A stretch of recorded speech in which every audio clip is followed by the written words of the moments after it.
Greetings, everyone, and welcome to Cole in Columbus. I'm your host, Cole Bennett, and on today's candidate conversation, we are joined by Columbus Township trustee Kris Weisner.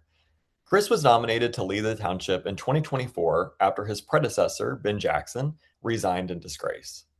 Columbus Township includes the majority of the city of Columbus and surrounding communities. Kris does face opposition in the Republican primary. Kris, thanks so much for joining me. Thanks for having me, sir. So, the first question I like to ask any candidate running for office is who are you and why are you running? Okay. My name is Kris Weisner. I was born and raised here in Columbus, Indiana.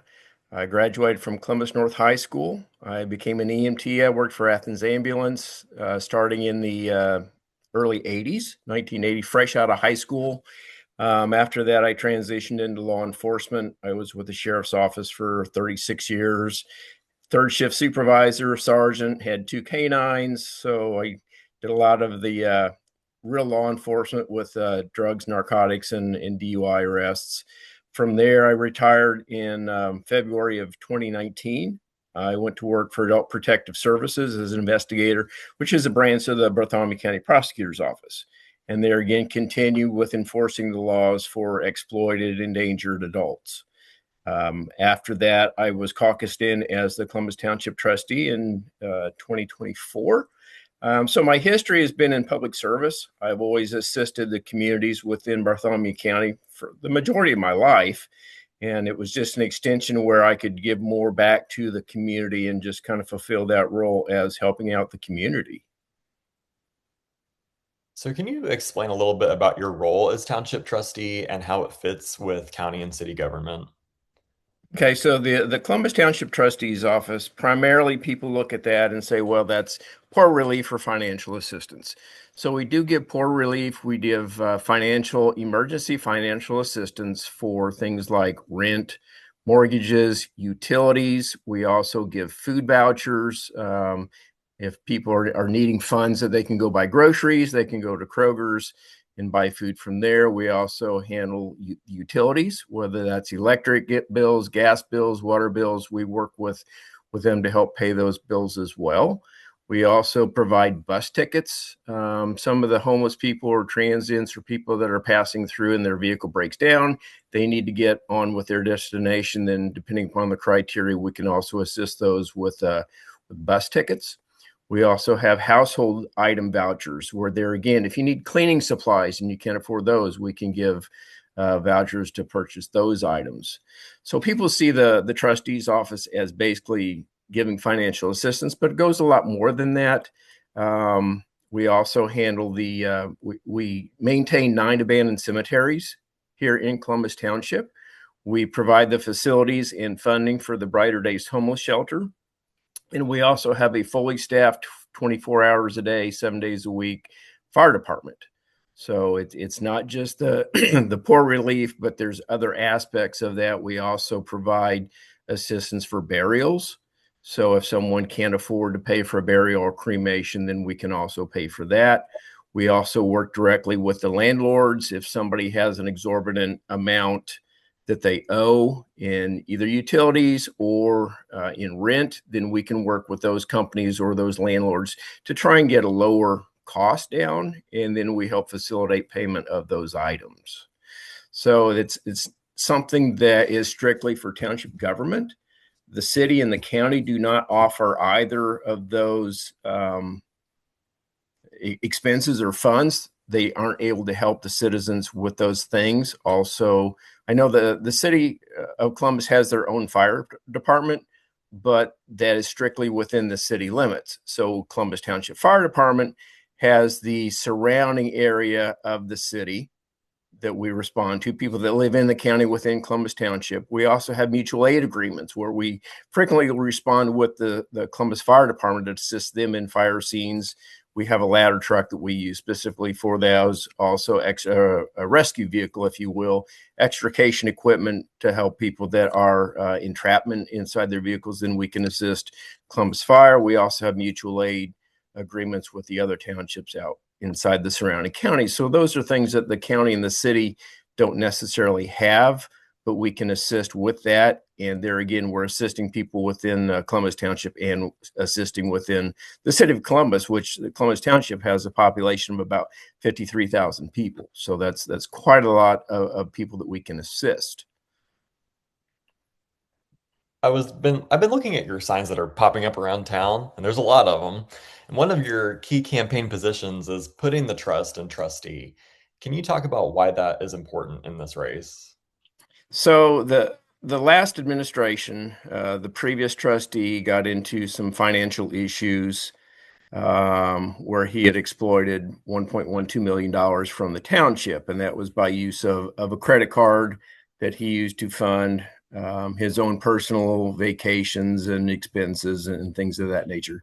So I think the office has kind of come under a lot of scrutiny that I've heard people say somebody needs to come in and clean up that office.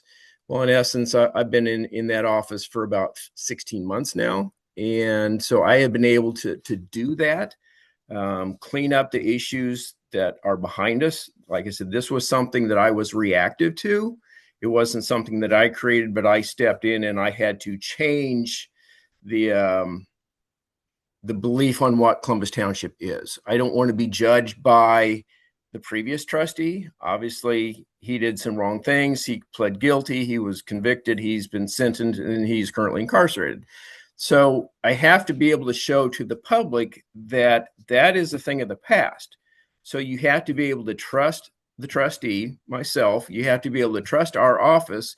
And we're not under the perception of the previous trustee.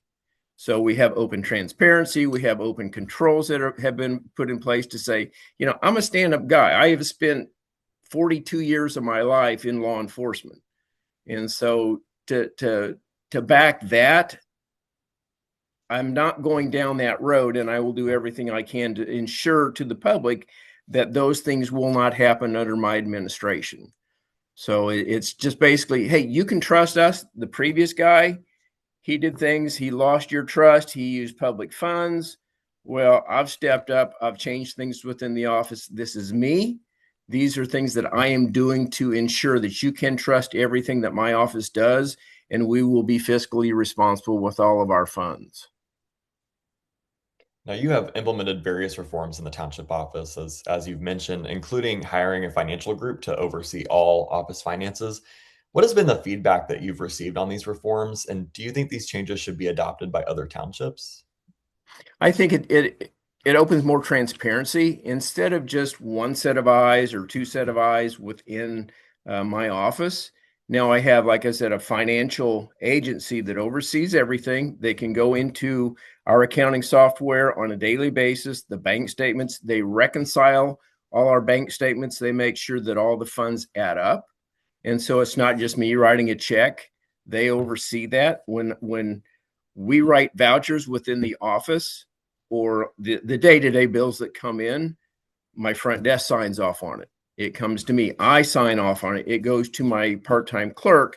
She signs off. She cuts the checks, and then it goes back to myself as well. I sign the check. It goes to my chief deputy. She signs off on the check. And there again, and then Reedy Financial oversees everything at the end of the month, and they can say, okay, this is where the dollars went, and it is legitimately an expense because there's what, 1, 2, 3, 4 to 5 different sets of eyes within the office, and then an outside agency that comes in and they sees this. So there again, I am not hiding anything. My books are open to anyone. All that information is also posted on Gateway. If anybody can go in and see where all the money goes, it shows the beginning balance, the ending balance.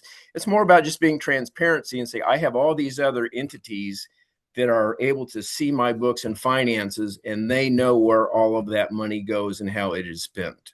So it's more open transparency. And as I'm sure you're aware, the Indiana State Legislature recently passed Senate Bill 270, which would encourage the consolidation of underperforming townships. What was your reaction to this legislation, and how do you see it impacting Columbus Township? So first of all, it goes with a point system, is my understanding that the Department of Local Government Finance will review each township and say you do meet the criteria for mergers. It does not negatively affect Columbus Township. we have 0 points on their scale, so it will not affect us whatsoever. I think what that does is there are some townships out there. There's over 1,000 townships in the state of Indiana. I believe this bill affects maybe a third or roughly 300 or so townships. So there are some townships that they may only assist 12 people a year, where they actually give financial assistance. Columbus Township received over 815 requests for financial assistance in 2025. So there's a huge gamut there from a township that does a lot of business and a township does very little business. So if you have a township that only does maybe a dozen assistance requests per year and they only give out $2,000 to $3,000, whereas there again, Columbus Township total case value was over $415,000 that we gave out in 2025. So what would happen in essence, those underperforming townships would be able to voluntarily merge with the larger township, as in Columbus Township, because we are a 5 days a week, 35 hours a week, where we are totally open. All the other township offices within the county are part-time. So we answer the phones, throughout the day. We return phone calls. I hear complaints where, well, I called the trustee in Township X or Township Y. They've not called us back. We return phone calls. We have receptionists that answer the phone during the day.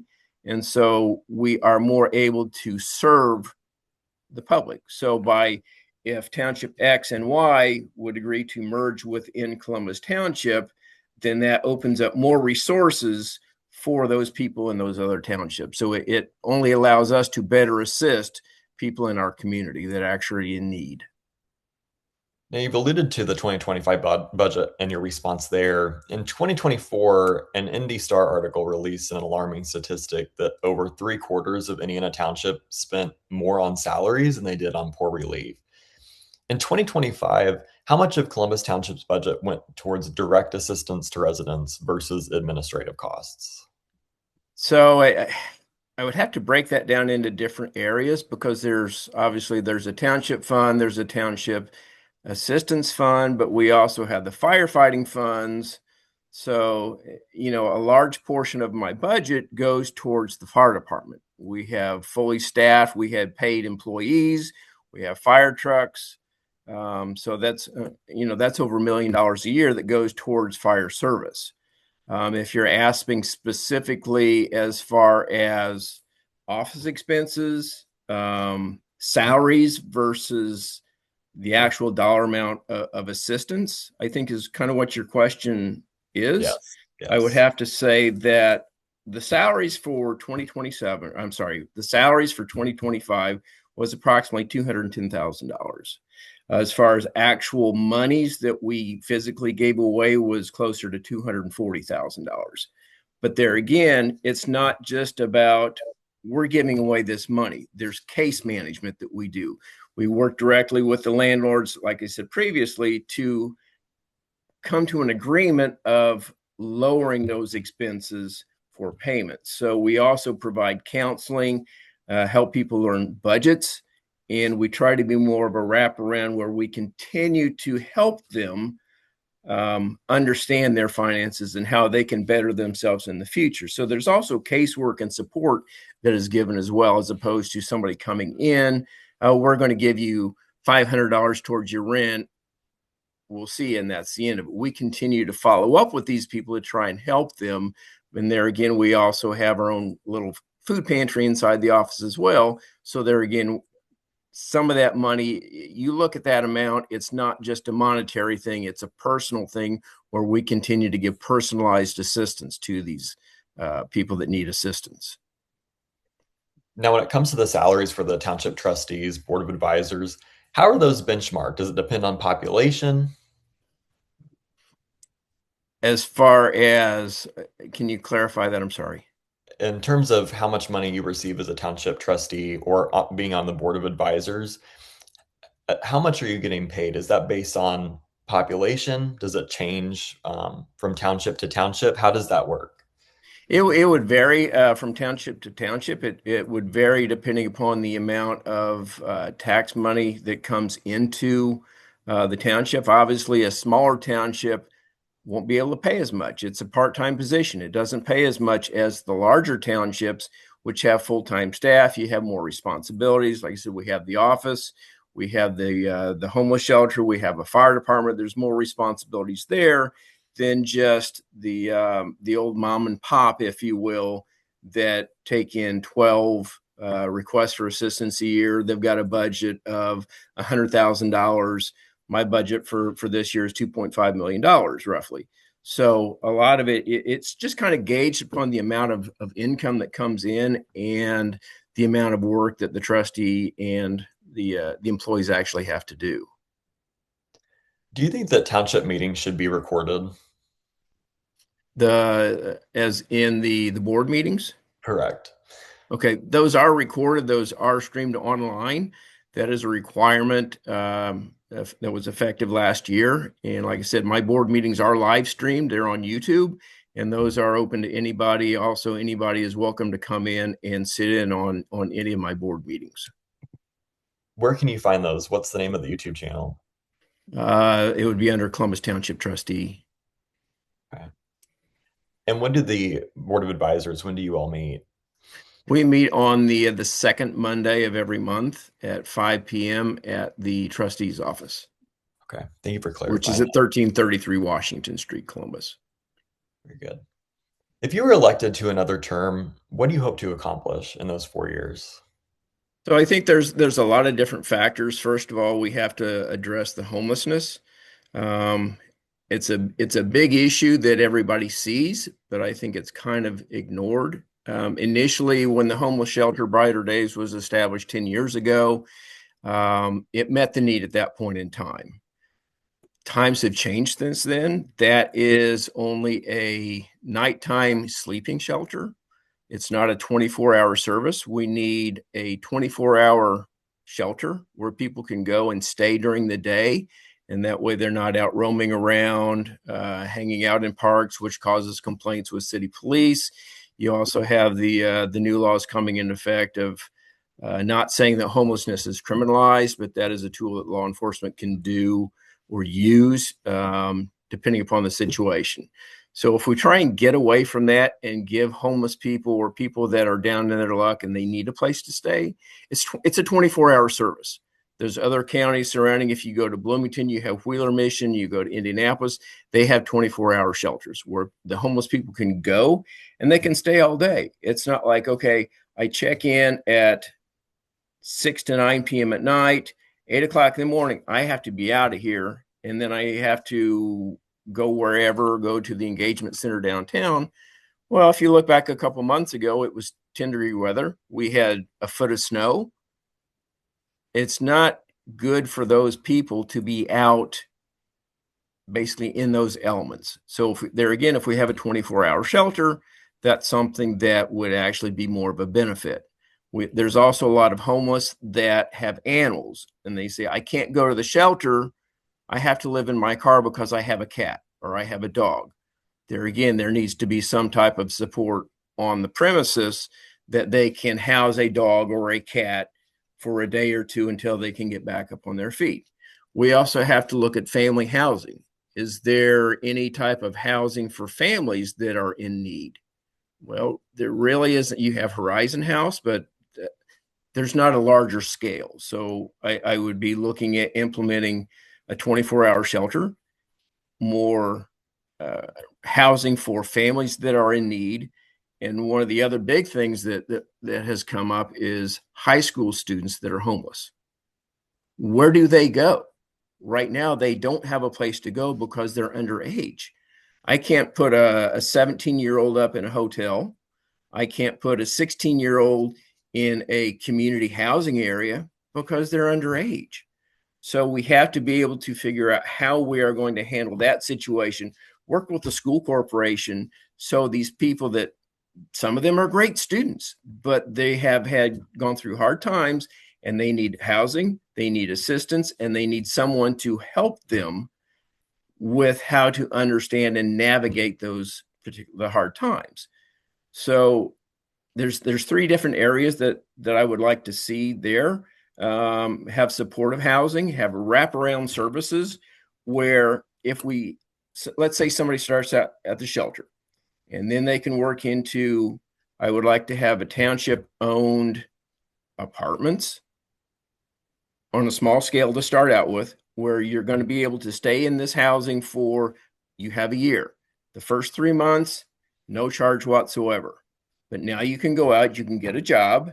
And so now the next 3 months, you're going to pay, let's say, $200 a month for rent, which is minuscule for Bartholomew County.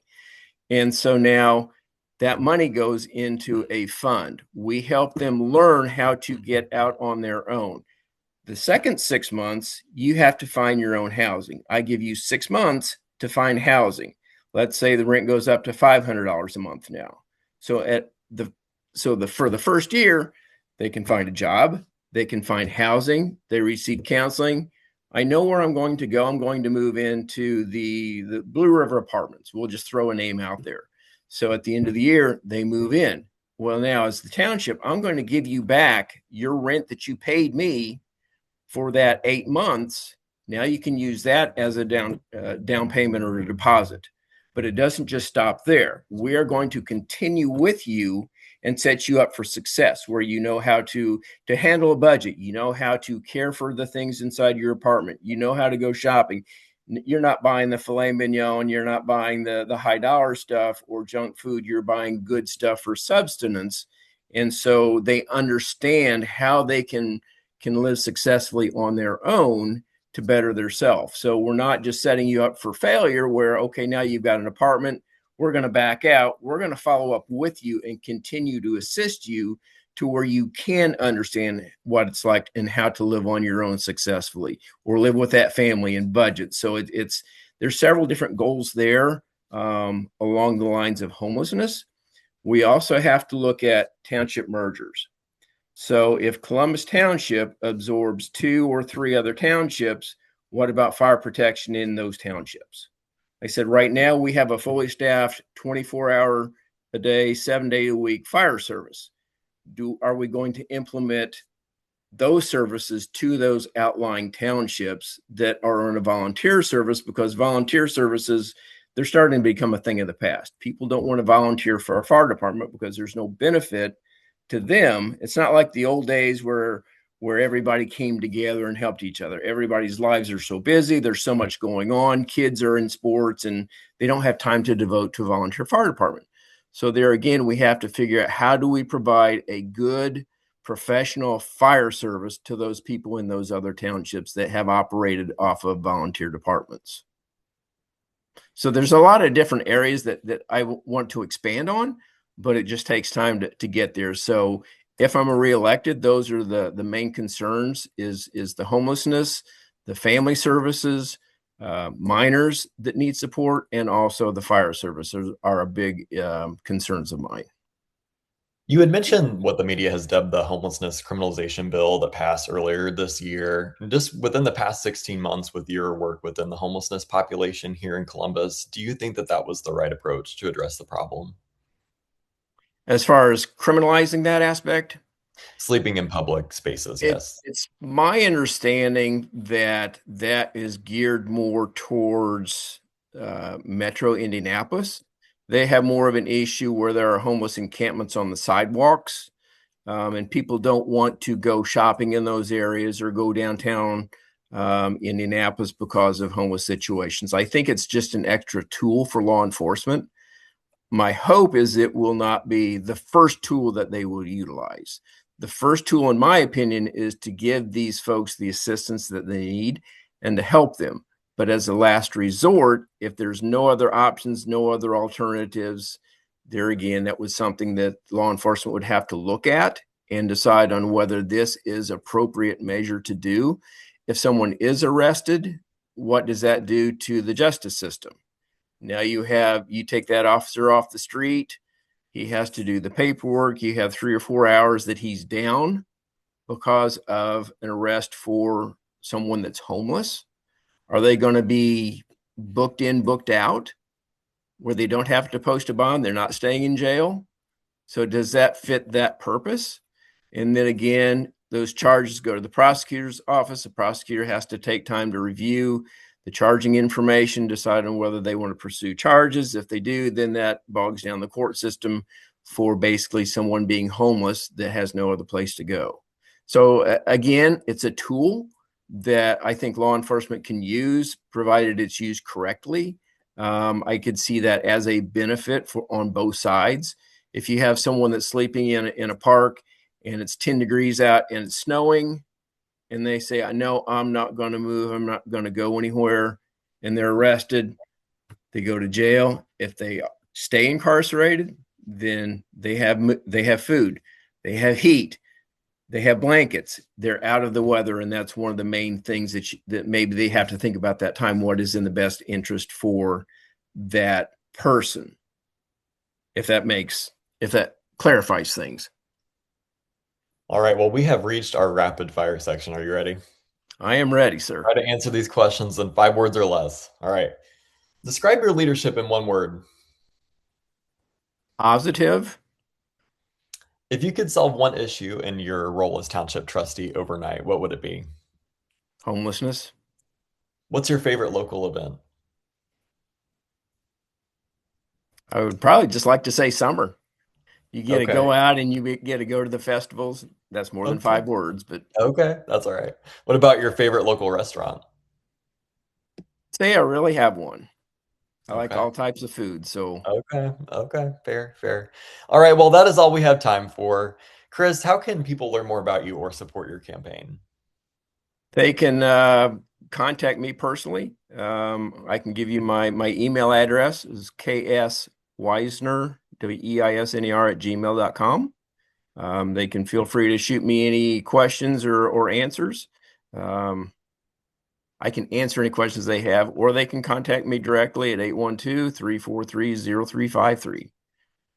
All right. Great. Shoot Well, me a Kris, text, leave me an email, and I'll be more than happy to respond. very good. Well, great. Kris, thank you so much for your time. And thanks to all of you who are staying engaged in this important election. As a reminder, primary election day is May 5th, and early voting begins April 7th. And the last day to register is April the 6th. This has been Cole Bennett with Cole in Columbus.